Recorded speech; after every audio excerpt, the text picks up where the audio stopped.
Sir, ಇದು ಹುಬ್ಳಿಯಲ್ಲಿ Anjali murder ಕೇಸಲ್ಲಿ ಬಿಜೆಪಿಯವರು ಎಲ್ಲೊಂದ್ ಕಡೆ ರಾಜ್ಯದಲ್ಲಿ ಕಾನೂನು ವ್ಯವಸ್ಥೆ ಹದಗೆಟ್ಟಿದೆ, ಹಾಗಾಗಿ ಹುಬ್ಳಿಯಲ್ಲಿ ಇಂಥ ಪ್ರಕರಣಗಳು ಜಾಸ್ತಿ ಆಗ್ತಾ ಇದೆ ಅಂತ ಆರೋಪಗಳು ಮಾಡ್ತಾರೆ. ಬಿಜೆಪಿ ಇರೋದೇ ಆರೋಪ ಮಾಡಕ್ಕೆ, ಸರ್ಕಾರ ಕೆಟ್ಟ ಹೆಸರು ತರಕ್ಕೆ ಏನ್ ಬೇಕೋ ಎಲ್ಲ ಮಾಡ್ತಾರೆ.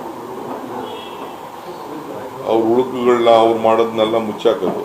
ಬರೀ ಕಾಂಗ್ರೆಸ್ ಅವ್ರನ್ನ ಈಗೇನಿಲ್ಲ, ನಾವು ಅವ್ರಿಗೆ ಚೆನ್ನಾಗಿ ಸರ್ಕಾರ ನಡೆಸ್ತಾ ಇದೀವಲ್ಲ, ಅವ್ರಿಗೆ ತಡ್ಕೊಳಕ್ ಆಗ್ತಾರೆ.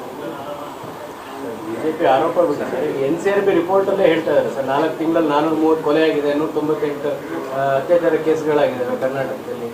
ಇದೆಲ್ಲ ನೋಡಿದ್ರೆ ಜಾಸ್ತಿ ಆಗ್ತಾ ಇದೆ ಅಂತ ಅನಿಸ್ತಾರೆ. ಹಳೆ ರಿಪೋರ್ಟ್ಸ್ ಎಲ್ಲ ತರ್ಸೋಣ. Thank you.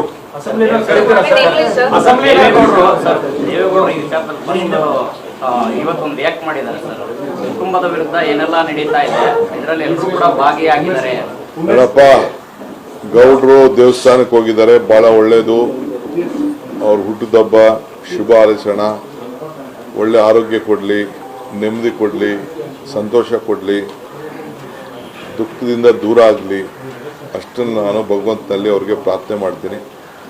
ಸರ್ಕಾರದ ಪರವಾಗಿ ಅವ್ರಿಗೆ ಮತ್ತು ವೈಯಕ್ತಿಕವಾಗಿ ಅವ್ರಿಗೆ ಶುಭವನ್ನು ತುಂಬ ಹೃದಯದಿಂದ ಹಾರೈಸ್ತೀನಿ.